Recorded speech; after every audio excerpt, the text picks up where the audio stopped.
Muito boa noite. A caminho das legislativas de 18 de maio estão hoje frente a frente Luís Montenegro, pela AD, e Pedro Nuno Santos, do PS. RTP, SIC e TVI definiram as regras para este debate. Cada tema dura 10 minutos. Os candidatos têm 3 minutos cada um para expor as ideias sem interrupções do adversário. O tempo restante é para a troca de argumentos. 14 meses depois, o reencontro é aqui na nova SBE, em Carcavelos. Editou o sorteio que comece Luís Montenegro e termine Pedro Nuno Santos. Muito boa noite, bem-vindos. O apagão de segunda-feira expôs fragilidades graves na forma como o país reage a uma crise e, segundo a oposição, tornou evidente a incapacidade do governo em liderar e comunicar com clareza quando era mais necessário.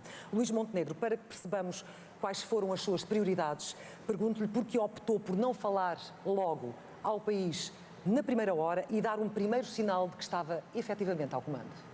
Bom, antes de mais, muito boa noite a todos, aos moderadores, ao Pedro Nuno Santos e às portuguesas e portugueses que nos acompanham a partir de casa. Nós, segunda-feira, vivemos um acontecimento absolutamente inédito e inesperado, com o qual nos fomos confrontando com coisas nunca antes vividas, nomeadamente dificuldade de comunicação. Nós não tínhamos energia elétrica em nenhuma casa e, portanto, não tínhamos a possibilidade de falar com as portuguesas e os portugueses pelo meio mais direto que era a televisão. Ora, há 3 dimensões que nos preocuparam desde a primeira hora. Em primeiro lugar, uma dimensão técnica. Nós estamos num domínio que exigia rapidamente uma abordagem técnica. Para quê? Para que fosse cortada a nossa ligação à Espanha, onde tinha ocorrido a origem do apagão. E, em segundo lugar, tomarem-se as medidas para, o mais rápido possível, se poder reiniciar a produção e distribuição de energia em Portugal. Uma segunda linha de garantir os serviços essenciais. Não nos podemos esquecer que, sem energia elétrica, ficam em causa infraestruturas críticas. Hospitais, as próprias comunicações, várias entidades que dependem de consumo de energia. Era preciso ativar planos de emergência, planos de contingência e colocar todo o sistema a funcionar para não deixar que nada disso fosse colocado em causa, e isso resultou tanto que nós tivemos 0 mortes na sequência direta da falta de fornecimento de energia elétrica, ao contrário do que aconteceu, por exemplo, em Espanha. E, em terceiro lugar, uma outra dimensão, a dimensão da comunicação. Nós tivemos a ocasião, logo na primeira hora, de fazer uma comunicação pela via que entendemos que era a mais eficaz, a via rádio. Colocámos o Ministro da Presidência a dar as primeiras indicações sobre aquilo que estava a acontecer com base nas notícias que tínhamos. E ao longo do dia, eu próprio, logo às 3 da tarde, depois de reunir o Conselho de Ministros, que teve de resto reunido 12 horas em permanência e de emergência e em crise, fomos adiantando aquelas que eram as informações que íamos recolhendo. Eu próprio fui depois à REN verificar as condições em que o reinício da produção estava a acontecer. Tínhamos células de crise na Autoridade Nacional de Emergência e Proteção Civil, no Sistema de Segurança Interna, todas as forças de segurança, as Forças Armadas, todas as entidades públicas chamadas a colaborar. Tivemos 47 entidades públicas a comunicar pela via que estava disponível com mais eficácia, que era a rádio, e depois, quando houve condições de chegar já de uma forma mais massiva, eu acabei por falar ao país já ao início da noite. Portanto, não considerou prioritário ser a primeira voz do Governo a falar ao país? Deixe-me dizer, nós não só tratámos da comunicação, como tratámos da parte técnica, como tratámos da parte da garantia dos serviços essenciais. E há uma coisa que é verdade, nós respondemos com força e com eficácia, e para isso tivemos a colaboração inexcedível das portuguesas e dos portugueses, que foram serenos, que foram muito colaborantes para ultrapassar a situação. Terminou o seu tempo, Luís E de muitos Montenegro. funcionários da administração pública e de muitas empresas. Vai ter a oportunidade mais à frente de continuar, nomeadamente com o debate com Pedro Nuno Santos, que falou num apagão do Governo, de falta de capacidade para gerir crises. Pergunto-lhe, se fosse o Sr. Primeiro-Ministro, como teria gerido esta crise de forma diferente e qual teria sido a sua primeira ordem, a que horas, com que regularidade teria falado ao país, Pedro Nuno Santos? Bom, antes de mais, boa noite a vocês, boa noite ao Luís Montenegro e a quem nos está a acompanhar em casa. Eu queria, antes de mais, começar por cumprimentar os portugueses, por reconhecer e agradecer a forma como lidaram com esta crise. Foram corajosos em mais um desafio muito complexo que tiveram de enfrentar, e cumprimentar todas as forças que estiveram a apoiar as nossas populações. Os profissionais de saúde, desde logo, as forças de segurança, os professores, os bombeiros. A sociedade portuguesa conseguiu mais uma vez estar à altura de um momento muito difícil. Eu, se fosse Primeiro-Ministro, a primeira coisa que teria feito era convocar o Sistema de Segurança Interna. E no Sistema de Segurança Interna, que é presidido e coordenado pelo Primeiro-Ministro, estariam também vários ministros, desde logo o Ministro da Administração Interna, o Ministro da Justiça, da Defesa Nacional, das Infraestruturas, das Finanças, porque é preciso fazer pode ser preciso fazer autorizações de despesa. Estaria também a Polícia Judiciária, a PSP, a GNR, os Serviços de Informação, as Forças Armadas. E no Sistema de Segurança Interna devia estar também o Presidente da Autoridade Nacional de Emergência e Proteção Civil, que deveria ativar o Sistema Nacional de Planeamento Civil de Emergência. E no que é que isso teria feito a diferença? Poderíamos coordenar melhor as operações desde logo. Nós tivemos os autarcas entregues à sua sorte, eles ativaram os serviços de proteção civil municipais, mas sentiram-se sempre sozinhos. E depois a comunicação, porque o Governo não é responsável pelo apagão, não é também responsável pelo estabelecimento do fornecimento da energia elétrica, porque isso deve-se sobretudo à REN, mas naquilo que era a responsabilidade do Governo, nomeadamente a coordenação e a comunicação, o Governo falhou.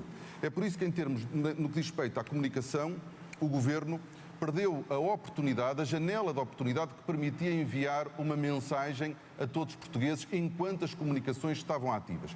Perdeu essa oportunidade, nós teríamos aproveitado a janela de oportunidade para comunicar com os portugueses e anunciar que a comunicação passaria a ser feita de forma regular, hora a hora, através das nossas rádios. E desta forma nós poderíamos ter coordenado melhor e comunicado melhor com os portugueses, dando-lhes também maior segurança e maior confiança. Recuperar uma situação de colapso em 8 a 10 horas revela, na sua opinião, incompetência na gestão da crise? Temos que temos que separar aquilo que é a responsabilidade do Governo e o que é a responsabilidade de outras entidades.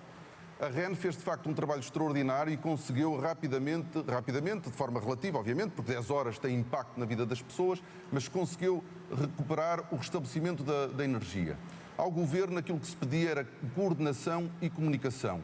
E, na nossa opinião, o Governo falhou naquilo que era a sua missão naquele dia. Não é caso único.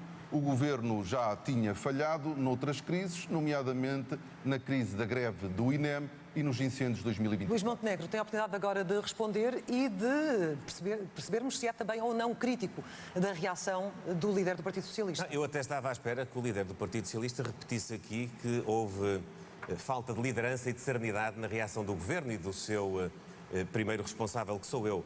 Porque o líder do Partido Socialista não tem autoridade moral para falar dessa maneira, porque quando teve responsabilidades governativas, deu mostras precisamente do contrário. Basta lembrar a posição que tomou a propósito da localização do aeroporto, que denota, efetivamente, falta de capacidade de liderança, falta de serenidade, falta até de entrosamento dentro do Governo, e não estávamos em situação de crise. Estávamos num dia normal, numa semana normal. Deixe-me dizer-lhe que o Governo reuniu desde o primeiro minuto e reuniu no pleno a partir da 1 da tarde. Tinha passado 1h30 desde o eclodir da situação.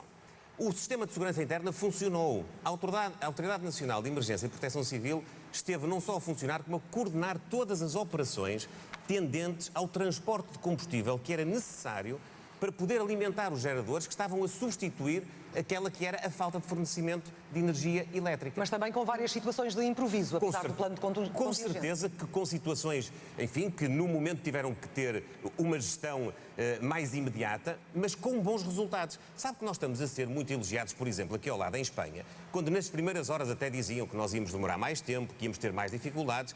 A Espanha, que tem uma interligação com França e com Marrocos e que podia alimentar a sua rede a partir dessa via, nós demonstramos autonomia para poder reiniciar todo o sistema de produção e distribuição.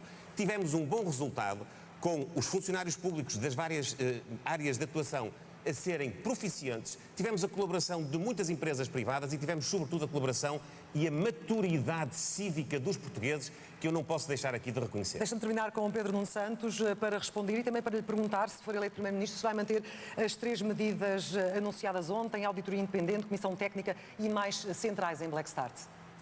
Bom, antes de mais, Luís Montenegro esqueceu-se de referir, já agora, o meu papel numa crise que nós vivemos e que foi a crise da greve dos motoristas de matérias perigosas, onde nós conseguimos, de facto, estar à altura de uma crise muito desafiante, num conflito que não era com o Estado português, era entre empregadores e trabalhadores, motoristas, mas nós estivemos à altura dessa crise, como depois tivemos também, e eu tinha responsabilidades também nas minhas áreas, durante a pandemia. Agora, nós não podemos, de facto, dizer que as coisas correram bem quando, do ponto de vista da comunicação do parte do Governo, que não é uma questão menor, é mesmo uma das tarefas essenciais de um Governo, quando iniciam o processo de envio dos SMS à população às 17h15,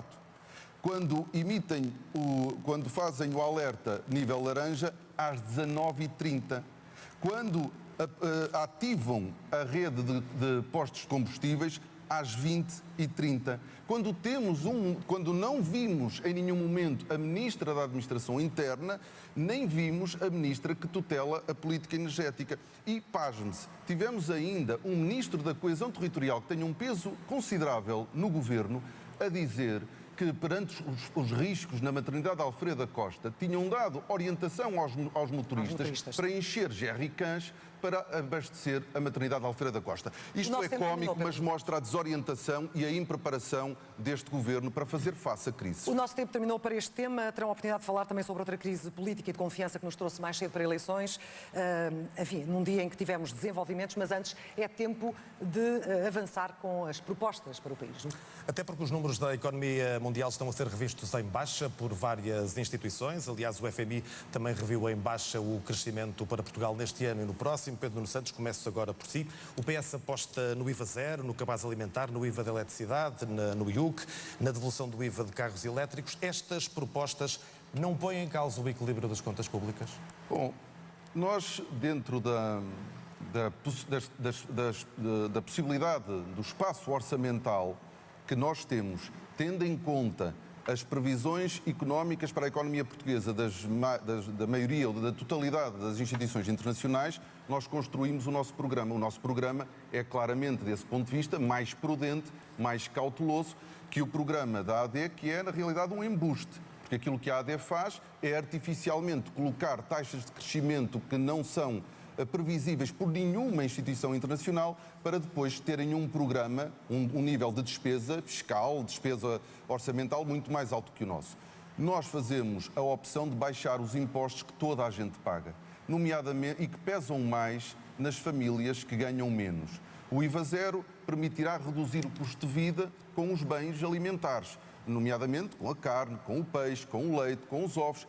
É o esforço que nós, Estado português, devemos fazer para baixar o custo de vida das famílias, mas também baixar o IVA da eletricidade para todo o consumo, baixar o IUC em 20%. Rejeita a ideia de Luís Montenegro de que anda a prometer tudo a toda a gente. Regular e reduzir o preço do gás de botija, que ainda é pago por 2 milhões de famílias e custa o dobro do custo em Espanha. Não prometemos tudo a todos, mas aquilo que prometemos é de facto para todos, e isso é uma grande diferença face à proposta da AD, que na realidade dirige-se a uma minoria da população e a uma minoria das empresas. Mas, sobretudo, é um programa que é um embuste, que é irrealista. Nós estamos numa campanha onde um ainda Primeiro-Ministro faz uma proposta que é absolutamente impossível de concretizar. E eu quero só terminar dizendo que Luís Montenegro tem, neste caso, em concreto, 2 faces. Tem uma face durante a campanha eleitoral e depois tem uma face diferente para Bruxelas. Porque está a fazer nesta campanha o que fez há um ano atrás, apresentando taxas de crescimento que não são previstas por ninguém, mas depois em Bruxelas apresenta taxas de crescimento inferiores a 2%. Nós também estamos nestas eleições a votar a seriedade de um líder de um governo. Luís Montenegro, o programa da AD promete descidas no IRS de 2 mil milhões de euros ao longo da legislatura, 500 milhões ainda este ano, a tal baixa no IRC, e é mais otimista do que eram as previsões de crescimento do governo em outubro. A pergunta é clara: as promessas não entram em choque com a nova realidade mundial? São credíveis? Bom, eu quero antes de mais dizer que nós temos mesmo de ser sérios, e temos de ser sérios de uma ponta até à outra. O Dr. Pedro Nuno Santos, ainda por cima é economista, acaba de lançar uma confusão que, se não é propositada, então é incompetência pura. Porque o Dr. Pedro Nuno Santos não pode desconhecer que os números que nós enviamos a Bruxelas são na perspectiva das chamadas políticas invariantes, ou seja, não atenderam ao efeito positivo que nós queremos que as nossas decisões políticas podem ter nos próximos anos. E, aliás, corresponde ao pensamento político do Partido Socialista, porque como o Partido Socialista não transforma nada, também não vê crescimento. A taxa de crescimento do Partido Socialista nos próximos anos é exatamente aquela que decorre das políticas invariantes, que não mudam nada.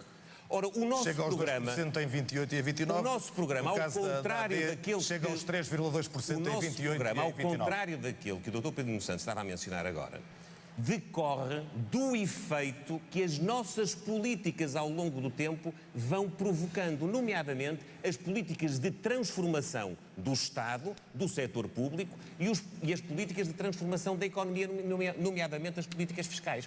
Nós temos como grande pedra de toque para a economia o investimento. O investimento público, o investimento em recursos humanos. Por isso, nós fizemos a revisão de 19 carreiras da administração pública, é pensar no crescimento da economia, para termos um Estado mais eficiente. Nós estamos a fazer a reforma do sistema de saúde, da habitação, da educação, da mobilidade, a pensar no crescimento económico, para termos um Estado mais eficiente. Mas nem o Banco e de depois Portugal, o investimento nem privado. o Banco de Portugal, nós estamos a dar incentivos para que as empresas possam nem o Banco de investir Portugal, nem o mais. Conselho de Finanças Públicas Nós estamos a diminuir, têm esse deixe-me só número. dizer, nós estamos a diminuir os encargos sobre as empresas, para as empresas terem mais meios para comprar mais equipamento, para pagarem melhores salários e terem melhores recursos humanos, para poderem investir em inovação e também para podermos ser um país mais atrativo ao investimento direto estrangeiro. Respondendo à Nós, minha por questão, exemplo, no AICEP, nem o em Banco de Portugal, 2022 nem e o Conselho de 2023 Finanças Públicas têm os números da tivemos AD. incentivos de 12 e 13 milhões de euros. O ano passado tivemos de 400 milhões. Este ano temos 3 meses, já vamos em 320 milhões. Nós olhamos para a economia como geradora da criação de riqueza. As medidas do Partido Socialista são apenas de distribuição. São apenas, não modificam nada na economia, não modificam nada no Estado. Nós não queremos desvalorizar o efeito das políticas de rendimentos. Queremos que as pessoas paguem menos impostos e estão a pagar menos impostos. Queremos que as pensões sejam valorizadas e estão a ser valorizadas.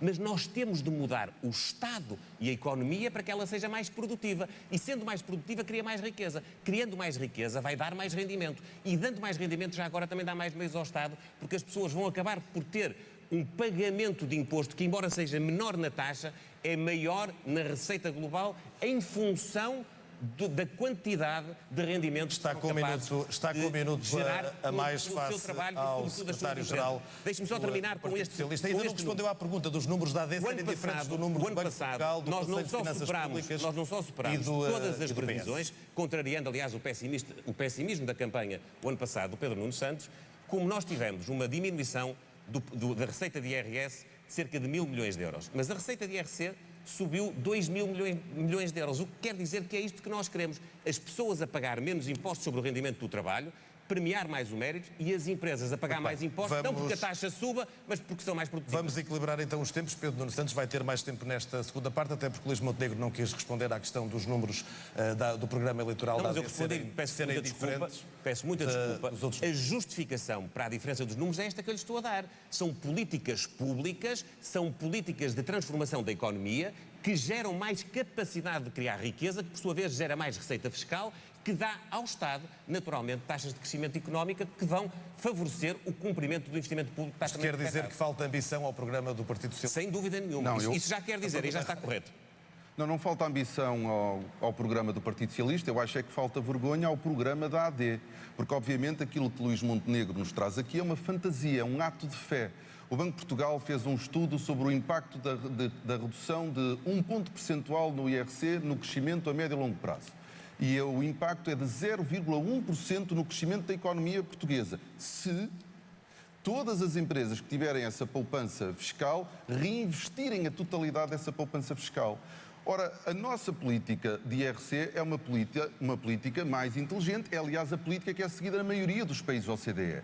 Nós queremos baixar o IRC para as empresas que dão um bom destino aos seus lucros, que reinvestem na inovação, na investigação, na capitalização das empresas. Ora, o que a AD propõe é a redução do IRC de forma igual, sem critério, para todas as empresas, independentemente delas distribuírem os seus lucros aos acionistas ou reinvestirem os seus lucros. E, portanto, é uma política que é errada. Mas para percebermos todos como a AD não é boa conselheira do crescimento económico e tem, aliás, políticas que são contrárias àquilo que nós precisamos, basta ver que a Fundação para a Ciência e Tecnologia teve no último Orçamento de Estado um dos maiores cortes de sempre, 10%.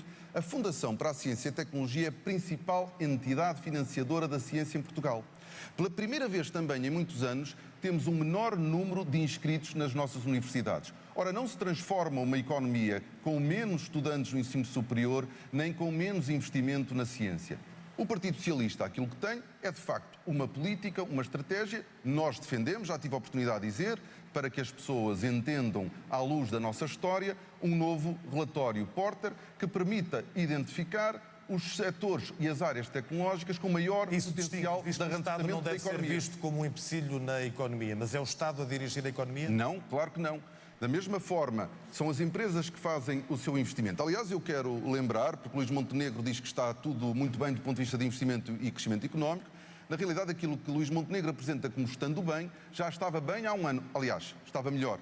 A economia crescia mais no último ano do PS do que no primeiro ano da AD, mas o investimento privado também crescia mais. E digo-lhe mais ainda, a execução pública do investimento público do primeiro ano da AD é mesmo das piores. Muito bem, vou dar 30 segundos a Luís Montenegro para encerrarmos este tema.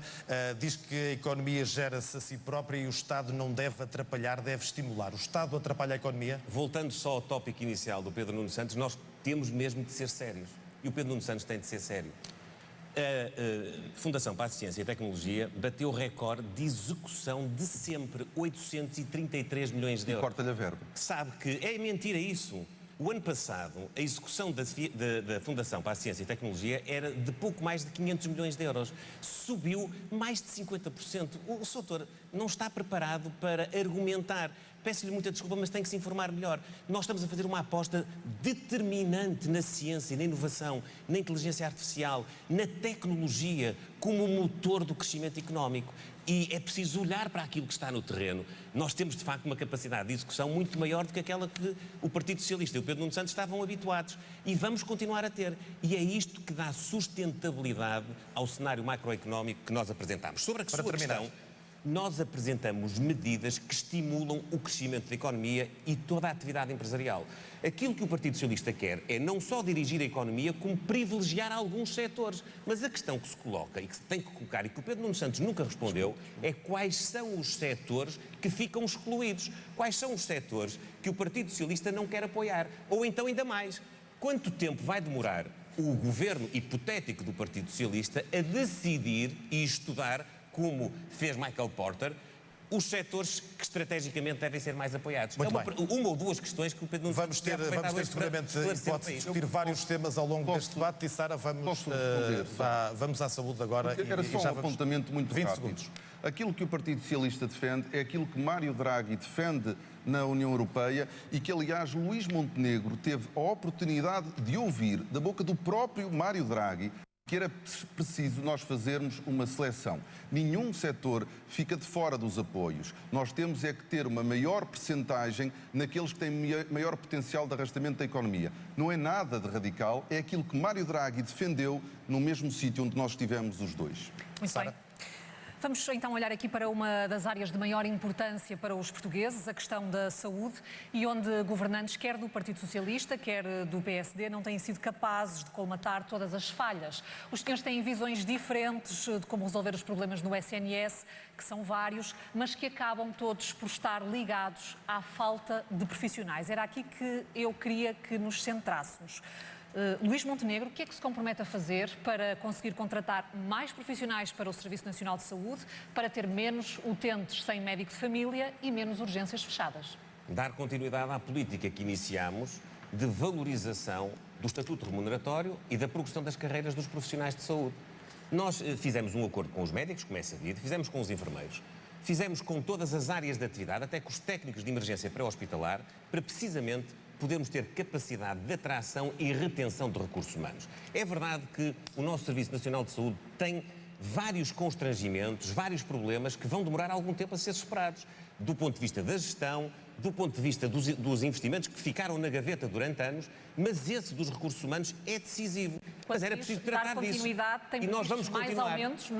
Mais aumentos para os médicos? E depois também temos, tem previsto isso? E depois também temos de ter instrumentos de gestão e de incentivo. Por exemplo, ao nível da saúde familiar, termos mais unidades de saúde familiar de tipo B ou de tipo C, que têm instrumentos para poder valorizar mais a disponibilidade e o trabalho do pessoal médico e de todos aqueles que colaboram nas atividades das respectivas unidades de saúde, é importante poder atribuir centros de responsabilidade integrada a profissionais que se juntam e apresentam esses projetos nas unidades hospitalares. É importante para termos mais capacidade e mais eficiência, termos mecanismos de gestão que possam também trazer, por exemplo, melhorias como as parcerias público-privadas, que está comprovado, não é uma questão ideológica, nós não temos nenhuma vontade de o fazer se não ficar bem demonstrado que podemos ter ganhos de eficiência do ponto de vista financeiro e do ponto de vista da gestão. Se podemos atender melhor as pessoas, prestar melhor cuidado e tratamento àqueles que têm essa necessidade, se podemos fazer isso e libertar mais recursos para poder ter outras respostas, porque é que não o podemos fazer? Porque é que, como aconteceu nos 8 anos que nos precederam, os governos devem prender-se às amarras ideológicas, que são, aliás, muito próximas do pensamento político de Pedro Nuno Santos e daqueles que foram os seus parceiros privilegiados na governação e que se estima possam ser também numa hipotética solução do governo que ele preconiza, o Bloco de Esquerda, o Partido Comunista, que têm uma incapacidade de olhar para este regime de complementaridade e de parceria. Nós também olhamos para a parceria com o setor social como fundamental para, aproveitando a capacidade instalada no país, poder dar maior capacidade de resposta. E assim sendo, Luís Montenegro, e porque de facto falhou aqui nesta promessa, por exemplo, de garantir a todos os portugueses um médico de família, quer falar diretamente para quem não tem médico de família, prometer-lhe uma nova data? Quero, mas deixe-me dizer-lhe, eu prometi na campanha eleitoral um programa de emergência para a saúde nos primeiros 60 dias de mandato e cumpri. Nós apresentámos um programa de emergência e transformação com 54 medidas, umas mais urgentes e outras de transformação mais imediata. Nós já cumprimos 80% das medidas urgentes e prioritárias. E a nova data para esta promessa de médico de família para todos? Na medicina geral e familiar, é verdade, eu prometi que até ao final do ano 2025 tentaria ter uma resposta para todos aqueles que eram os doentes que não tinham médico de família e que são prioritários, e nós não estamos no final do ano 2025, mas eu sou honesto. Nós não íamos conseguir atingir esse resultado no final do ano 2025. E quer deixar uma nova data ou não, para terminar? Agora, por favor. Com a adoção de maiores unidades de saúde familiar tipo B e tipo C. Terminou com o as seu tempo, parcerias com o setor social, com o reforço da capacidade de contratação e para ter essa meta quando? E manutenção de médicos de medicina familiar no Serviço Nacional de Saúde. Eu quero, no mais rápido prazo possível, cumprir esse desígnio. Não vou avançar uma data concreta porque não tenho elementos ainda suficientes para o poder fazer. Pedro Nuno Santos, sobre esta questão da falta de médicos no SNS, o que é que se compromete a fazer para, de facto, reforçar o número de médicos? Antes de mais, deixe-me dizer que esta é mesmo a área de maior falhanço do governo da AD e por responsabilidade direta e pessoal de Luís Montenegro, que criou a expectativa nos portugueses de que era fácil e rápido resolver os problemas de saúde.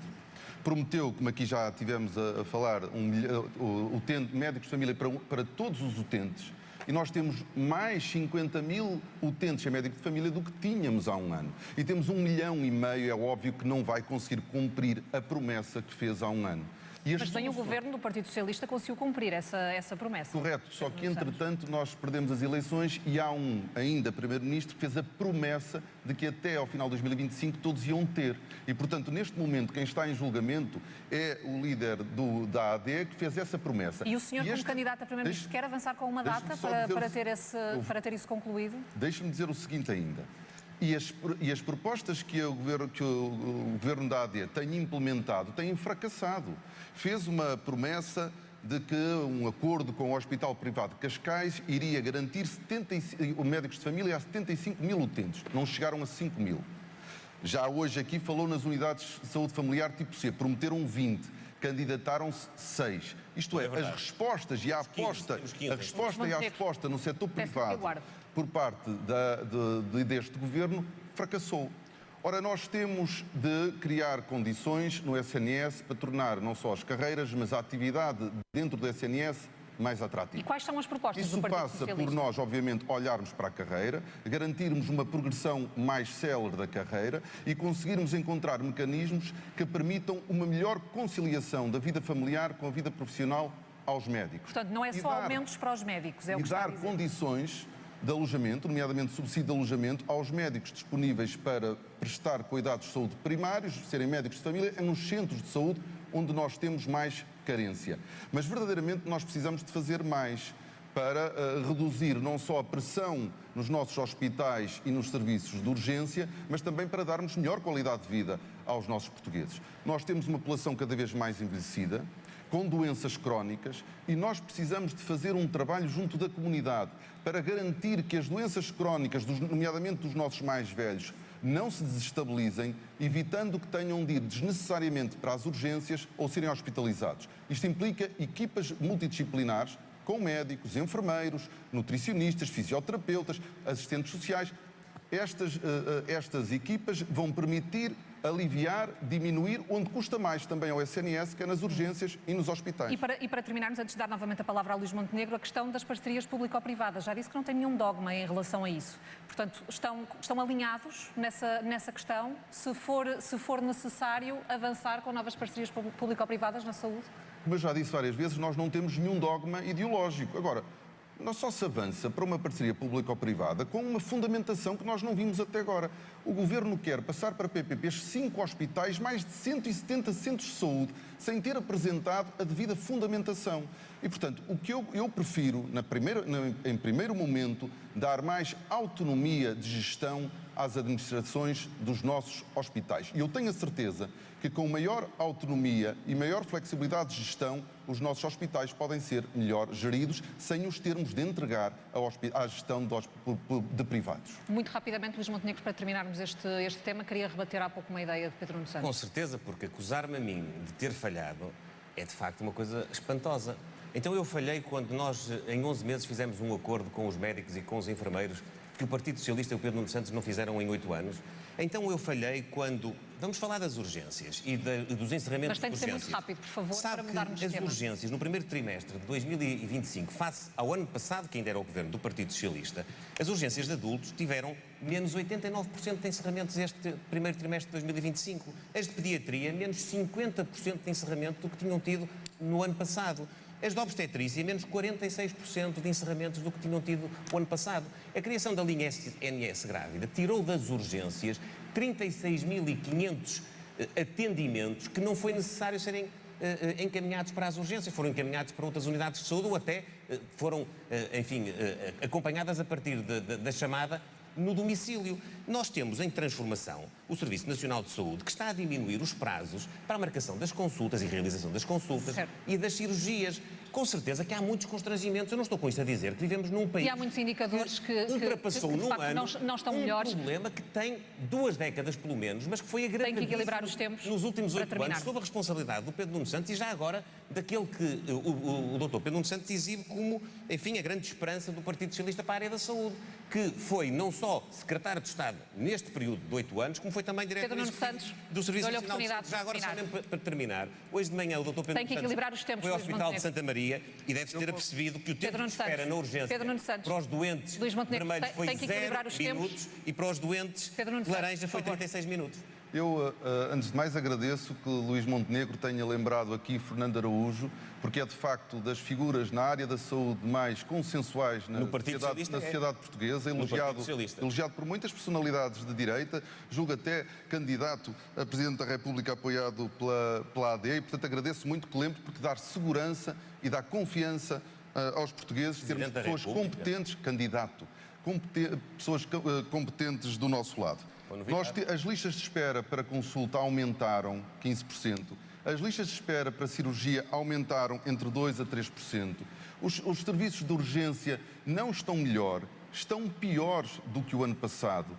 E Luís Montenegro revela uma incapacidade de sintonizar com a preocupação com os problemas dos portugueses. E só isso explica que durante semanas, sobre encerramentos de serviços de urgência de obstetrícia, não tenha dito nada, mas na segunda-feira tenha corrido para as portas da maternidade Alfredo da Costa para fazer uma declaração ao país. Muito bem. Nós já vamos voltar daqui a pouco aos temas dos vossos programas eleitorais. Para já, seguimos, Clara, novamente com um tema político. Até porque houve uma crise de confiança que nos trouxe de novo para eleições, devido a suspeitas sobre o comportamento ético do Primeiro-Ministro. O Pedro Nuno Santos disse há dias que já sabe o suficiente para fazer um juízo negativo sobre Luís Montenegro, mas que ainda queria explicações. Ora, a revelação hoje de 7 novas empresas para as quais Luís Montenegro trabalhou era a explicação que pedia ou considera que não está tudo esclarecido, Pedro Nuno Santos? Bom, Antes de mais, nós estamos aqui, sobretudo, para falar dos problemas dos portugueses e das nossas soluções para esses problemas. Os portugueses querem ouvir de nós respostas claras, mas também querem estabilidade política e querem sentido de responsabilidade. Sentido de responsabilidade que foi, aliás, aquilo que o Partido Socialista demonstrou ao longo do último ano e meio. Nós demos mesmo todas as condições de governabilidade à AD. Luís Montenegro não tem a esse propósito nenhuma razão de queixa, nem de mim próprio, nem do Partido Socialista. Mas há uma linha vermelha que nós não podemos ultrapassar e que é ignorar aquilo que nós ficamos a saber nos últimos 2 meses, os casos que envolveram o Primeiro-Ministro. Em primeiro lugar, ficamos todos a saber que Luís Montenegro, como Primeiro-Ministro, continuou a receber dinheiro de algumas empresas. E eu digo isto com a consciência de que a Spinum Viva é Luís Montenegro. Foi Luís Montenegro que criou a empresa, foi Luís Montenegro que angariou os clientes da empresa e é por Luís Montenegro que os clientes lá estão. Um desses clientes tem mesmo interesse em decisões do Estado, o Grupo Sol Verde, que Luís Montenegro chegou mesmo a representar em interações com o governo anterior. Hoje ficamos a conhecer mais clientes e alguns deles são clientes que fornecem o Estado e recebem por esses fornecimentos milhões de euros. Em segundo lugar, ficamos a saber que Luís Montenegro fez a reestruturação da empresa sem não ter currículo na área da reestruturação, nunca tinha feito antes, não voltou a fazer depois, não é economista, mas recebeu 238 mil euros por esse trabalho em 2022, no ano em que foi eleito presidente do PSD. Não apresentou até ao momento nenhuma prova documental desse trabalho. Em terceiro lugar, ficamos a saber que Luís Montenegro não declarou todas as contas ao Tribunal Constitucional. Em quarto lugar, há um inquérito-crime a decorrer no DIAP do Porto sobre o maior investimento público na Câmara Municipal de Espinho, que envolve uma empresa chamada ABB. Sabemos também que a Sociedade de Advogados, da qual fez parte Luís Montenegro, fez pareceres que foram favoráveis à posição da construtora na exigência de pagamentos por trabalhos a mais na Câmara Municipal, que era supostamente representada pela Sociedade de Advogados. Sabemos que essa empresa, a ABB, foi a fornecedora do betão para a casa de Luís Montenegro e sabemos também que Luís Montenegro, que podia ter morto este tema, não apresentou nunca a ninguém as faturas dessas obras. Ou seja, hoje não está mais esclarecido do que estava ontem. Deixe-me só terminar. Acrescentamos a isto tudo um coelho da cartola que Luís Montenegro tirou algumas horas antes deste debate. Eu quero dizer que é inaceitável, que é gozar connosco, gozar com os portugueses, é gozar com quem trabalha. Aquilo que Luís Montenegro fez umas horas antes deste debate, quando tinha essa informação há 2 meses e decidiu atirar o país para eleições. Quero terminar dizendo que isto é mais do que suficiente para nós percebermos que Luís Montenegro não tem idoneidade para o cargo que ocupa e é, neste momento, o principal fator de instabilidade política em Portugal. Luís Montenegro, quero perguntar naturalmente porque é que este anúncio foi feito poucas horas antes deste debate, se quis destrunfar o seu adversário, porque é que não o fez antes e se acha que, de facto, isto já está tudo esclarecido? Bom, antes de mais, deixe-me dizer-lhe que eu não tornei público nenhuma interação que tive com a entidade para a transparência. Eu não sei qual é a fonte desta notícia. O que eu sei é o seguinte. Eu respondi a uma solicitação que me foi feita. Eu contactei hoje a entidade para a transparência que me assegurou que não publicitou aquilo que foi a informação que eu enviei ontem e me informou que na Assembleia da República a informação que eu canalizei para a entidade da transparência foi acessível e que, portanto, terá sido eventualmente essa a origem da difusão de uma informação que não tem a minha responsabilidade, até porque eu não tenho autorização para publicitar, não tive essa autorização previamente, esses clientes que não estavam identificados. Dito isto, para que fique mais uma vez muito claro, eu não acumulei as funções de Primeiro-Ministro com nenhuma outra atividade. Eu não recebi um único euro de nenhuma entidade privada, não é desde que sou Primeiro-Ministro, é desde que sou Presidente do PSD. Eu cumpri todas as minhas obrigações declarativas fiscais. Eu dei todas as informações que me foram pedidas, nomeadamente por escrito, e o Pedro Nuno Santos e o Partido Socialista não pediram nunca nenhuma informação por escrito. Eu tive a ocasião até de dar público conhecimento das minhas declarações de rendimentos dos últimos 15 anos. Tudo aquilo que foi agora aqui descrito pelo Pedro Nuno Santos corresponde a uma exploração de insinuações gratuitas que é lamentável e deplorável que um líder político se preste a fazer apenas com o intuito de tirar daí algum dividendo. Porquê é que não o fez mais cedo? Porquê é que deixou arrastar este caso? Mas deixe-me só dizer. E foi deixando as coisas saírem a conta-gotas. Pode garantir aqui aos portugueses que para si este é um caso encerrado e que não vai haver mais informações sobre este caso? Eu estou disponível sempre para dar as explicações. Mas podem surgir ou não, ou as solicitações que me forem perguntadas. Eu dei as informações que me foram perguntadas até agora. Deixe-me só dizer o seguinte. E depois há aqui uma questão, que é uma questão mesmo de caráter. É que o Pedro Nuno Santos não tem nem autoridade moral, nem tem vida para falar assim de mim. Porquê? Não tem. Porquê? Não tem vida cívica, não tem vida profissional, nem tem vida empresarial. Deixa-me dizer o seguinte. Há uma coisa que eu na vida fiz sempre. Eu apliquei a mim mesmo aquilo que exigia aos outros. O que o Pedro Nuno Santos acabou aqui de fazer e de escrever é deplorável. É um aproveitamento político inaceitável, porque ele não aplica a ele próprio aquilo que aqui quis instrumentalizar. Nós sabemos quais foram os clientes do Pedro Nuno Santos na empresa da qual era detentora de uma participação social, quando era deputado, quando era secretário de Estado, quando era ministro. Eu nunca lhe perguntei, eu só estou a dizer isto porque isto é a pergunta que Pedro Nuno Santos tem de fazer a Pedro Nuno Santos.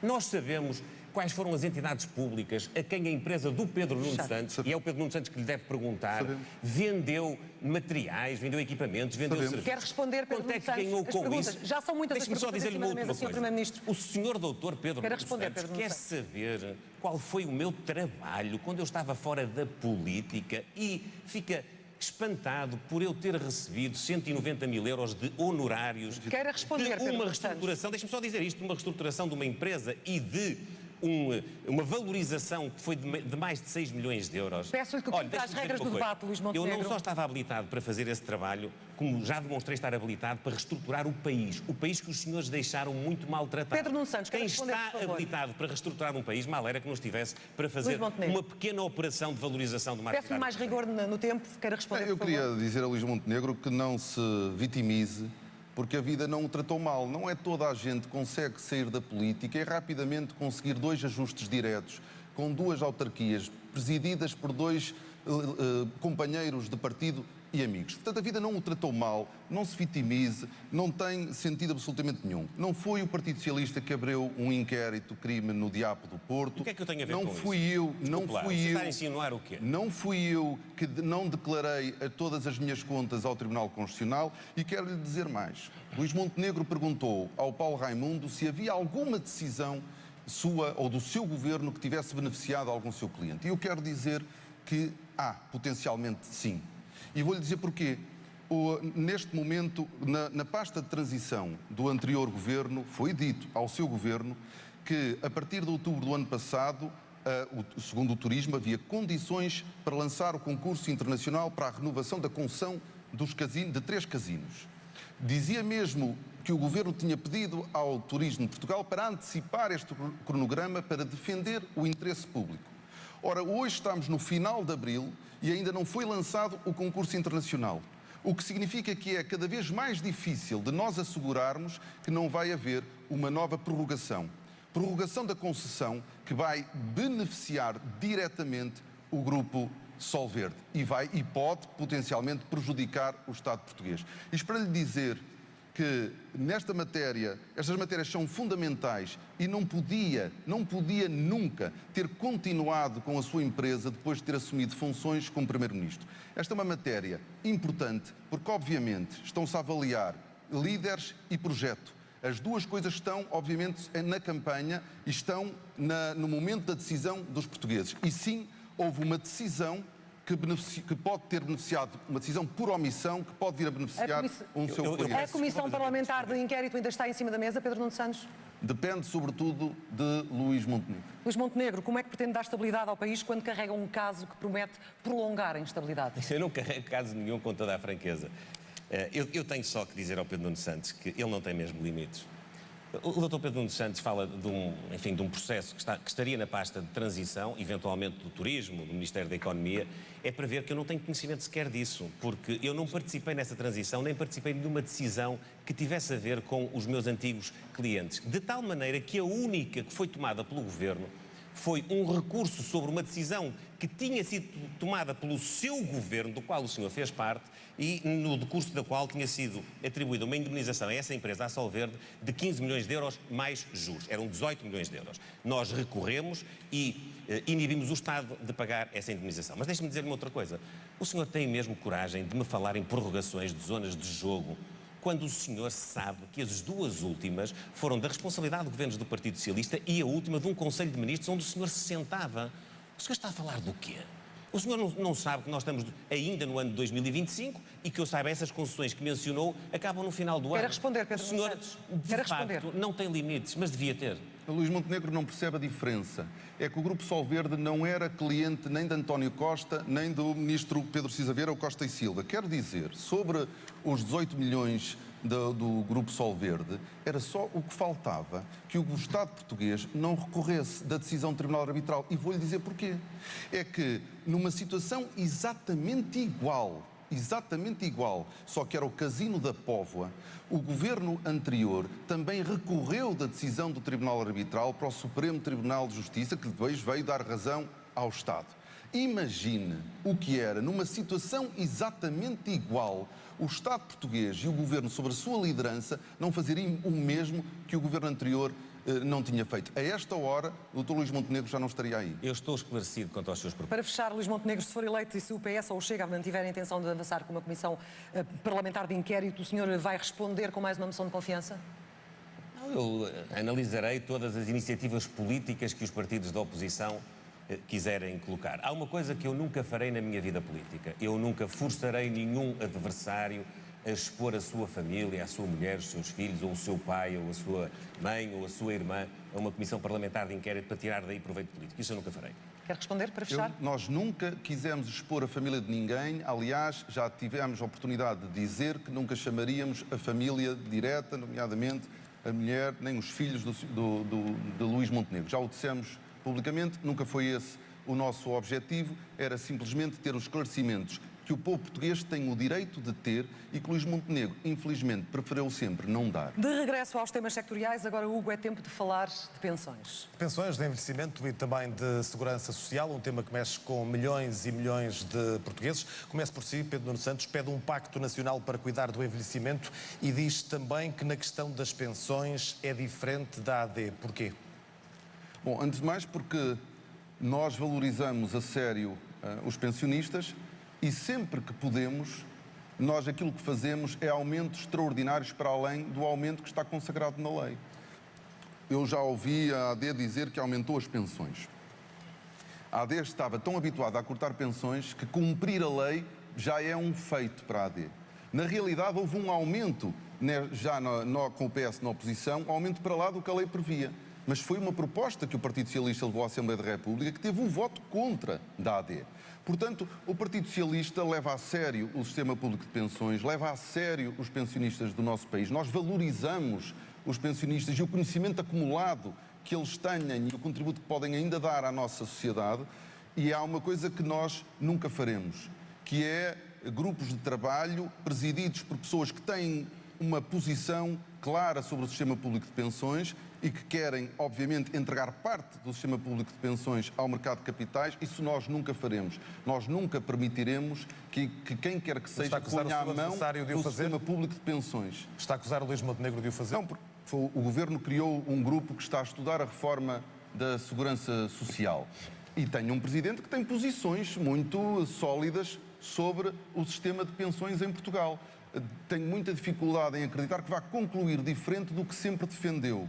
E, portanto, a AD tem hoje o projeto que sempre teve, que é a privatização parcial do sistema público de pensões. Isso nunca acontecerá com o PS e quero aqui dizer que será mesmo uma das nossas primeiras decisões extinguir o grupo de trabalho que foi criado para a privatização da segurança social. Luís Montenegro já vai responder a isso, mas diga-me o que é o Pacto Nacional para o Envelhecimento?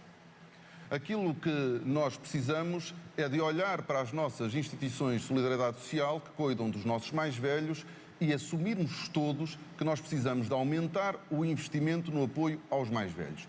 E quando digo não só aos lares que hoje existem, à criação de novos lares, mas sobretudo, e isto é muito importante, nós conseguirmos ter um pacto, um consenso para aumentar de forma relevante os salários de todos os trabalhadores, que são na sua esmagadora maioria mulheres, que dedicam a sua vida a cuidar dos nossos mais velhos.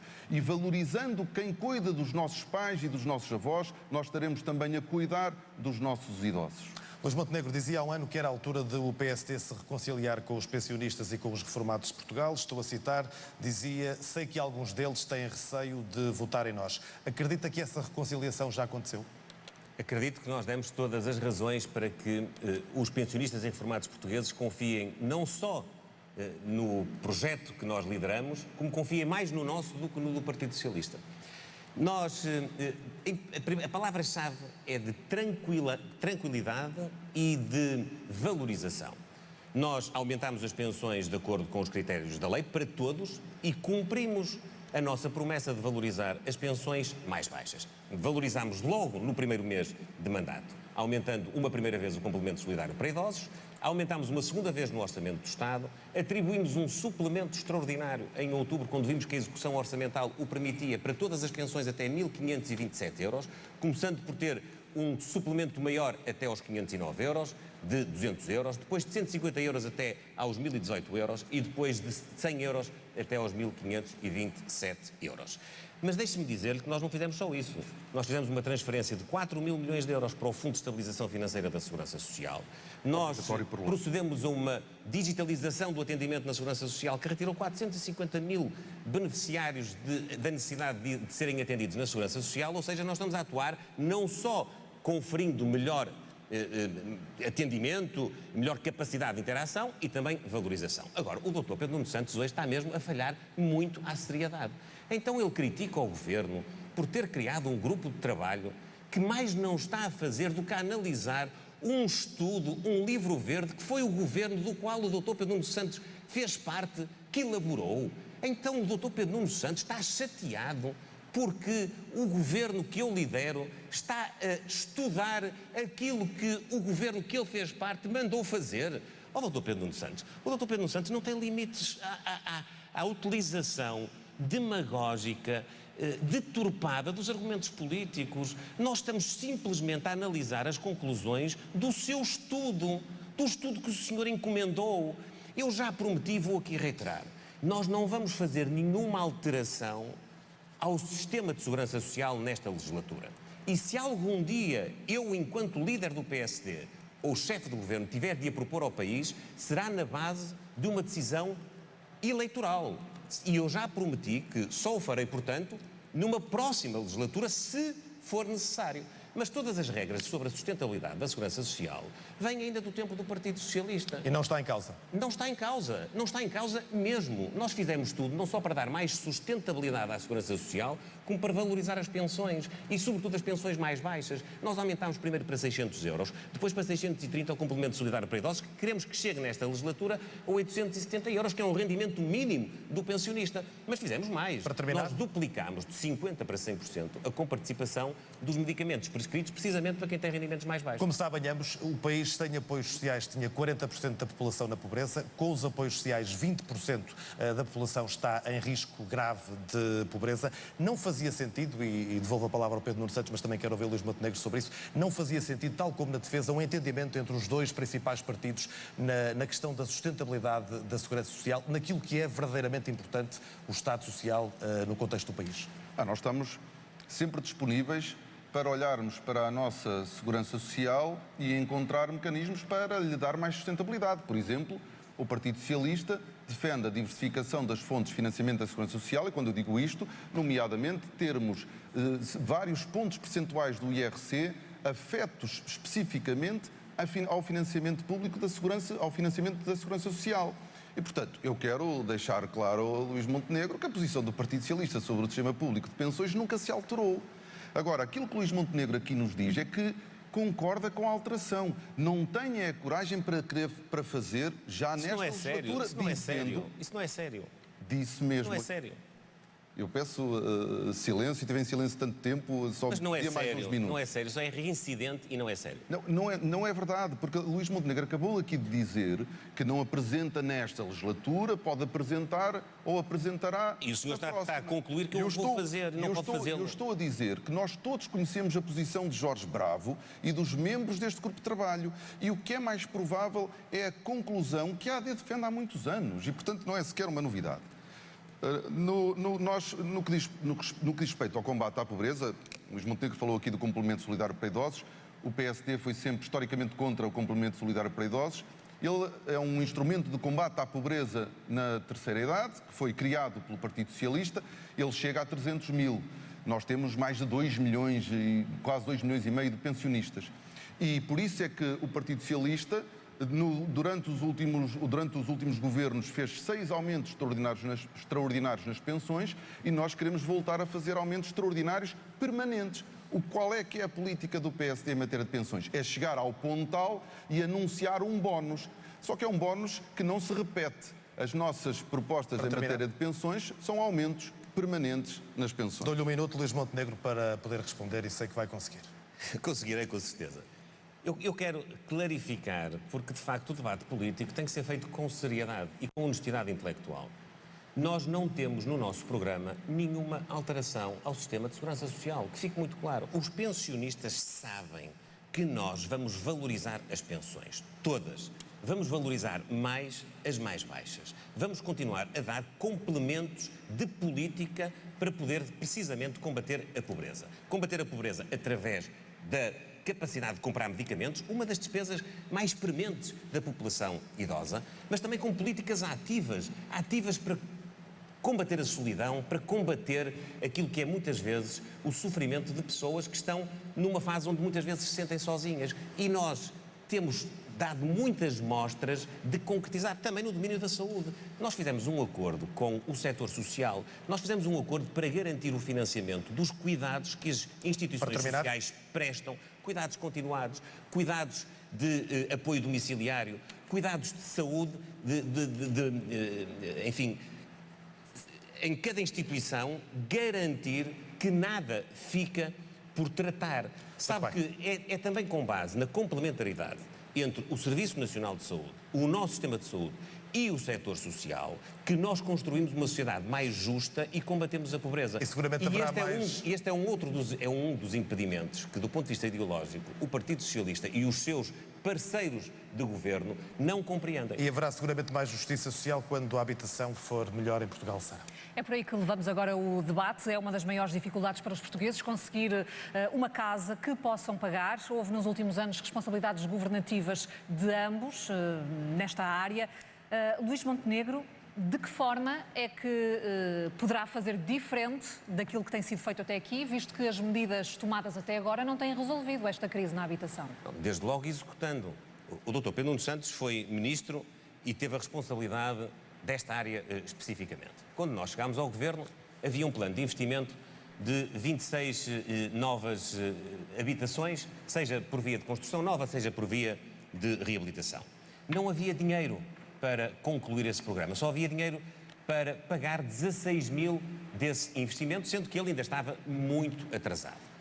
As 26 mil que estavam previstas não correspondiam sequer àquilo que tinham sido as candidaturas, nomeadamente das autarquias. E o que é que o Dr. Pedro Nuno Santos fez? Fez uma prioridade, que era quem estivesse mais avançado, quem chegasse primeiro, tinha mais possibilidade de obter esse financiamento. Porque a oferta pública é um eixo fundamental da nossa política.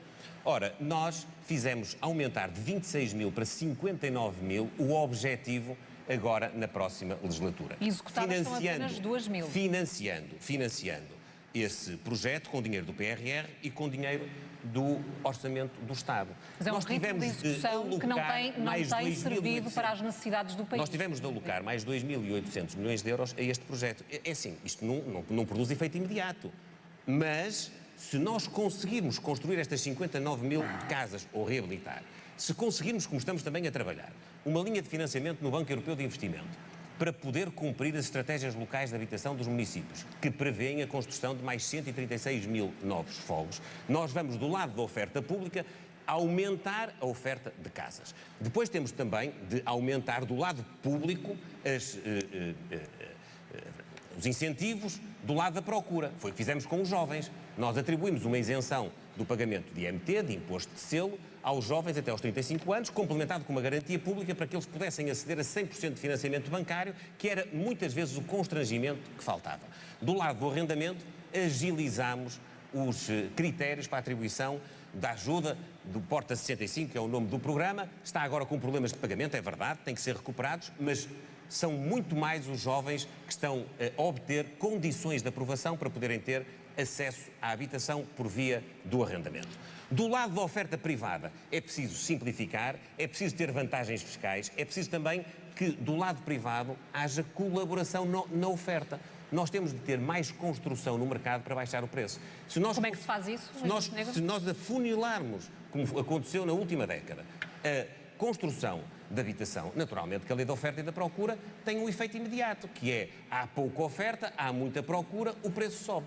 A política de habitação, ainda por cima, tem repercussões enormes, porque a falta de recursos humanos, sobretudo nas áreas mais densas, como é o caso aqui da Grande Lisboa, na saúde, na escola, a falta de professores, a falta de auxiliares, a falta de profissionais nas grandes áreas de serviço público, dimana muitas vezes da incompatibilidade dos servidores do Estado poderem pagar as rendas ou as prestações da casa precisamente nos sítios onde este constrangimento se revela mais difícil. Pedro Nuno Santos, queremos ouvi-lo também sobre as suas propostas para fazer diferente daquilo que tem sido feito ao longo destes anos, porque de facto a crise não está solucionada.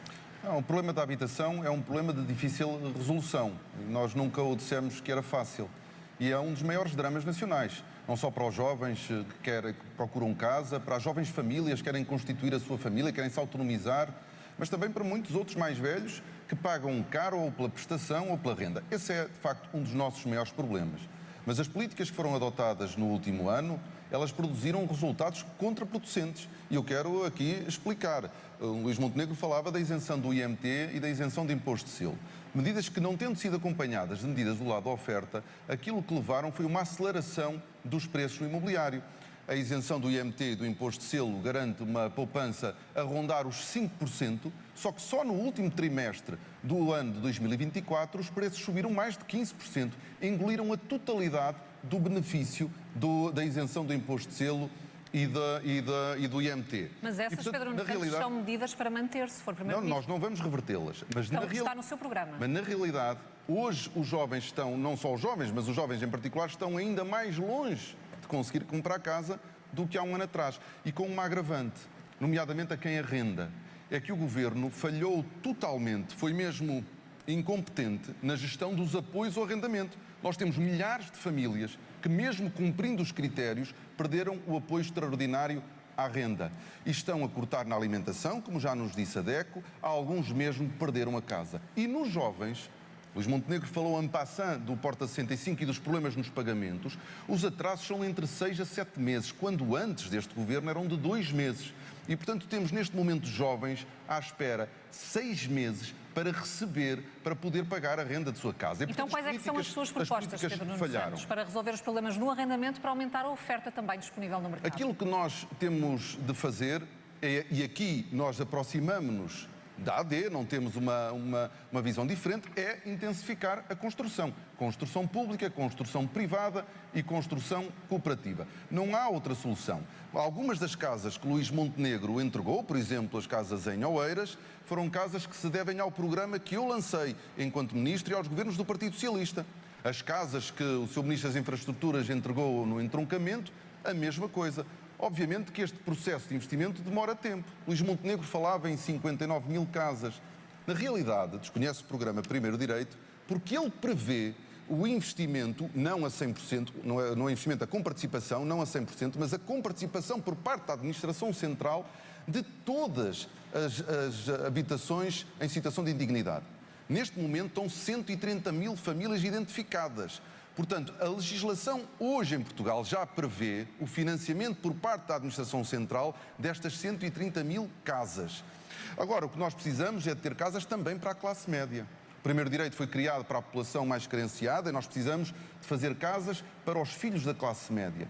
E por isso a construção, impulsionarmos a construção é fundamental, bem como o aproveitamento dos imóveis do Estado. Mas quando fala em impulsionar a construção, está a referir-se a que medidas em concreto? À construção pública. Aliás, eu tive a oportunidade de dizer que nós queremos constituir uma conta corrente financiada, a título de exemplo, pelos lucros da Caixa Geral de Depósitos distribuídos ao seu acionista. Não ficaremos, obviamente, limitados a eles, mas são uma forma que permite visualizar que nós queremos alimentar uma conta corrente à qual podem recorrer os municípios para poderem construir casas a preços que as pessoas possam pagar ou então para fazerem um contrato de arrendamento no regime de renda resolúvel que permita às famílias, ao fim de 15, 20 ou 30 anos, mediante o pagamento de um valor residual, ficarem com a casa para a sua propriedade. Luís Montenegro, sobre esta medida em concreto, já agora, tem sido crítica dela de usar os dividendos da Caixa Geral de Depósitos para esta conta corrente? Os dividendos da Caixa Geral de de Depósitos são utilizados para poder colaborar nas despesas que o Estado tem e, portanto, são naturalmente uma receita que entra na disponibilidade e na esfera do Estado. Nenhum programa deve estar dependente dos dividendos da Caixa Geral de Depósitos, até porque eles não são garantidos. Isso faria fracassar a execuibilidade do programa nos anos em que não haveria essa receita. Mas deixe-me só dizer que o Dr. Pedro Nuno Santos escamoteou aqui aquela que é a sua grande responsabilidade. Não só as suas ideias acabaram por dar ao mercado, enfim, uma visão completamente contrária ao investimento e, portanto, ainda estamos a pagar hoje o desinvestimento na habitação que as ideias do Dr. Pedro Nuno Santos trouxeram, como ele não foi capaz de nos deixar o financiamento. Ele deixou-nos 1.400 milhões de euros que só garantiam a construção de 16 mil fogos. Nós precisamos de 59 mil já e de atingir os tais 130 mil. Mas nós precisamos de fazer mais, como ele disse. Nós precisamos de ter uma política fiscal para os jovens, como o IRS jovem, que nós alargámos no âmbito de aplicação e alargámos também no tempo para 10 anos. E sobre o Porta 65, é verdade que nós estamos com problemas de pagamento. Porquê? Porque há mais 500 candidaturas por mês. E porquê é que há mais 500 candidaturas por mês? Porque nós eliminámos alguns critérios que afastavam os jovens, nomeadamente haver um teto máximo da renda. Nós eliminámos e, portanto, as pessoas hoje podem candidatar-se, independentemente da renda que vão pagar. Aquilo que é o teto máximo é do apoio, não é da renda. Mais jovens podem usufruir desta vantagem, nomeadamente nos sítios onde as rendas são mais altas. Nós passámos de 6 recibos de vencimento que eram exigidos para 3, ou seja, é mais fácil e mais rápido poder aceder a este regime. E invertemos a lógica, que é, primeiro o jovem candidata-se e depois de saber que tem aquele benefício vai à procura da casa. Antigamente era ao contrário, primeiro tinha que encontrar a casa e depois é que ia saber se ia ter a ajuda ou não. Isto provocou, efetivamente, um aumento, mas também é preciso dizer, nós aumentámos a verba, nós aumentámos 70% a verba do Orçamento de Estado para o Porta 65. Os jovens são fundamentais, os jovens são mesmo uma prioridade máxima na política fiscal, nos serviços públicos, na habitação, porque só assim é que eles se vão manter em Portugal, só assim é que nós vamos viabilizar este nosso objetivo, que é contar com eles para os próximos anos, para a recuperação do país, para o crescimento da nossa economia. Pedro Nuno Santos, para concluirmos este tema, dou-lhe a oportunidade de rebater estas ideias. Em primeiro lugar, quando se construiu o PRR, no início havia uma verba que, aos preços da altura, permitiam as 26 mil casas. Com o aumento e com a pressão inflacionista, a verba disponível no PRR aumentou, foi atualizada para 2 mil milhões de euros. Obviamente que vai havendo, que com o impacto da inflação tem consequências num programa que foi construído num determinado momento. E, portanto, quando foi construído com toda a verba necessária para as 26 mil casas. Agora, Luís Montenegro fala dos jovens, mas na realidade depois tem os jovens com o seu governo à espera mais de meio ano para conseguirem ter o subsídio do Porta 65 para poderem pagar a renda. Isto tem um impacto brutal na vida de jovens que têm o dinheiro contado até ao cêntimo. E, portanto, revela não só incompetência, mas alguma também falta de sensibilidade para perceber o drama que os nossos jovens enfrentam. E fala muito dos jovens, mas quem descongelou as propinas foi já este governo e quem não permite a devolução ou não quer a devolução das propinas que nós tínhamos ao mesmo nós temos ao mesmo tempo que o IRS jovem, nós tínhamos um programa de devolução das propinas a quem entrava no mercado de trabalho português. E o governo de Luís Montenegro quer terminar com a devolução das propinas. Nós estamos a falar, no caso de licenciaturas, de mais de 2.000 euros e, no caso de mestrados, 5.000 euros, que o governo da AD quer terminar. Dá com uma mão, mas na realidade retira com a outra, terminando com a devolução das propinas. Portanto, os jovens são uma prioridade quanto baste para a campanha. Na realidade, naquilo que interessa, seja na habitação, seja nos custos de ensino superior, seja na devolução dos custos com a propina, o governo da AD não compareceu. Deixe-me só aqui retorquir uma coisa muito rápida. Está com vantagem de tempo, Luís O Pedro Montenegro. Nuno Santos costuma acusar-me de só decidir para alguns, e foi exatamente aquilo que ele fez nos jovens. O passe gratuito sub-23 nos transportes públicos e o IRS eram só para estudantes, não eram para todos os jovens, como são agora. Nós governamos para todos. Não. Pedro Nuno Santos, é só para alguns. Deixo rebater esta ideia porque foi acrescentada. Não é verdade que não é verdade que governo para todos os jovens. A maioria dos jovens não conseguiu beneficiar da isenção do IMT, do imposto de selo. A maioria dos jovens não consegue beneficiar da sua garantia pública, porque ganham pouco e o preço das casas são altas. Na realidade, as propostas da AD são mesmo para alguns, como é a redução do IRC e como são algumas das medidas no caso da habitação. A maioria esmagadora dos jovens não está nas suas preocupações, nem pode beneficiar das suas políticas. Vamos terminar este assunto, meus senhores. Vamos entrar aqui numa ronda mais rápida de questões com um novo tema político. Temas para resposta rápida e, se possível, peço-vos direta, e é para ambos, se nenhum conseguir uma maioria clara, que compromisso assumem aqui hoje, perante os portugueses, sobre a vossa disponibilidade para negociar e viabilizar o próximo Orçamento de Estado, começando por si, Pedro Nuno Santos. Nós estamos a trabalhar todos os dias com humildade para dialogar com os portugueses, apresentar as nossas propostas, conseguir a confiança dos portugueses para vencer as eleições. É nesse cenário que nós estamos focados e aquilo que faremos é todos os esforços para dialogar e criar as condições de governabilidade necessárias para nós termos um governo que representa uma mudança segura, com competência, experiência e as soluções certas para os problemas. Porque veio então exigir reciprocidade há uns tempos?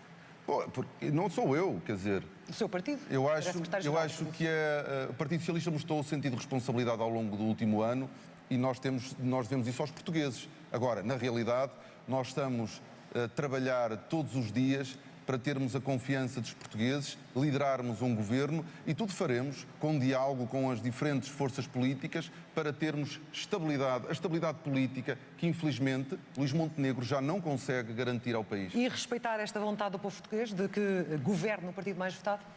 Nós não conseguimos antecipar os resultados eleitorais, nem a configuração parlamentar que nós vamos ter. Aquilo que, de facto, nós sabemos à luz do ano passado é que o Sr. Presidente da República convidará o partido mais votado a formar governo. E é por isso que é tão importante que não haja uma grande dispersão de votos e que nós possamos ter os votos necessários para derrotar a AD e liderar uma mudança segura. Portanto, não assume aqui Portugal. um compromisso que dê uma indicação de que poderá atuar da mesma forma como atuou no último ano. Não quero deixar aqui esse compromisso. O meu compromisso é com os portugueses, de que encontraremos as condições para governarmos com estabilidade política em Portugal nos próximos anos. Luís Montenegro, que compromisso pode assumir aqui da sua parte? O meu compromisso é que continuarei a governar exatamente com os mesmos princípios que nós demonstramos este ano. E se não for o partido mais votado? Apesar da instabilidade da posição, por exemplo, do Partido Socialista e do seu líder sobre o Orçamento do Estado, nós nunca desistimos do diálogo político, de nos aproximarmos, de cedermos e de podermos ultrapassar até aquelas que eram consideradas linhas vermelhas a bem da estabilidade do país. Nós somos um garante de estabilidade, nós garantimos a estabilidade económica, nós garantimos a estabilidade financeira, nós garantimos a estabilidade social com 19 acordos na função pública, nós garantimos, por exemplo, que este debate hoje começou sem que houvesse uma manifestação lá fora. Nós garantimos também a estabilidade política naquilo que é essencial. O governo não caiu por falta de estabilidade, o governo caiu por tática política e os portugueses têm agora na mão o instrumento que pode dar ao governo a estabilidade para que nos próximos anos continue o caminho de transformação, de valorização de rendimentos, de progresso, de prosperidade, mas também de justiça social. E garante que essa estabilidade também será garantida se a AD não vencer estas eleições? Eu garanto que vou continuar firme no propósito de estar focado nos problemas das pessoas e, portanto, garanto que da parte da AD haverá estabilidade política, sendo que a estabilidade é também aquilo que os portugueses vão decidir na sua pronúncia no próximo dia 18 de maio. Muito bem. Mais um tema? Este é um tema Rápido. para... Como é que Luís Montenegro pode garantir estabilidade política, prometer estabilidade política ao país, quando nós assistimos àquilo que aconteceu nos últimos 2 meses e ao menor aperto que se sentiu, atirou o país para eleições? Não pode acusar o Partido Socialista de ser fator de instabilidade. Quando nós viabilizamos a eleição do Presidente da Assembleia da República, viabilizamos-lhe um orçamento, chumbamos 2 moções de censura. O fator de instabilidade política em Portugal é exatamente Luís Montenegro. Isso foi o que aconteceu nos últimos 2 meses e era o que aconteceria se por alguma razão ganhasse. Isso não vai acontecer, Doutor Pedro Nuno para o país Santos. e para a estabilidade política. Doutor Pedro Nuno Santos, o Presidente da Assembleia foi eleito porque nós combinámos dividir a presidência da Assembleia, metade do mandato para o PSD, metade do mandato para o PS. O orçamento foi aprovado porque, ao contrário da sua expectativa, o nível de cedência do Governo foi muito mais longe do que aquilo que o senhor queria. Mas quem viabilizou Todas fomos as nós. decisões que foram importantes nós aproximámos do Partido Socialista, apesar da tendência do Partido Socialista se aproximar, nomeadamente do Chega, para tomar decisões contrárias, incluindo no Orçamento do Estado. O Partido Socialista não hesitou, apesar de prometer ao país a estabilidade e a aprovação do Orçamento, não hesitou em aumentar a despesa em mais de 1.000 milhões de euros com o acordo político com o Chega. E os tempos estão muito equilibrados? E agora? Vamos então aos minutos finais. Luís Montenegro abriu este debate. É Pedro Nuno Santos que vai fechar, por isso Luís Montenegro tem direito ao seu minuto final. Eu quero dizer às portuguesas e aos portugueses que não estou aqui para ataques pessoais, não estou aqui para maldicência, eu estou aqui para governar, eu estou aqui para decidir, eu estou aqui para executar.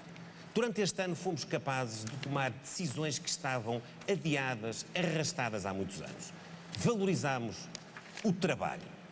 Descemos os impostos sobre os rendimentos do trabalho de todos os trabalhadores e, em especial, da classe média. Valorizámos a posição dos jovens, diminuindo também a sua carga fiscal e dando-lhes incentivos para resolverem os seus problemas mais prementes, nomeadamente a compra da habitação. Valorizámos as pensões, os reformados, com o aumento do complemento solidário para idosos, com o aumento das pensões mais baixas em particular. Mas também transformámos os serviços públicos. Os serviços públicos estão em transformação. Na saúde, na educação de que nós falamos e também noutras políticas públicas. A imigração, que aliás hoje o Partido Socialista concorda mais connosco do que concordava há um ano. Na segurança, nós temos políticas proativas. E na economia, nós queremos acabar com a pobreza, mas a pobreza só acabará se nós formos capazes de criar riqueza. Pedro Nuno Santos, é a sua palavra final neste debate. Peço-lhe que se dirija aos portugueses neste minuto. Muito obrigado.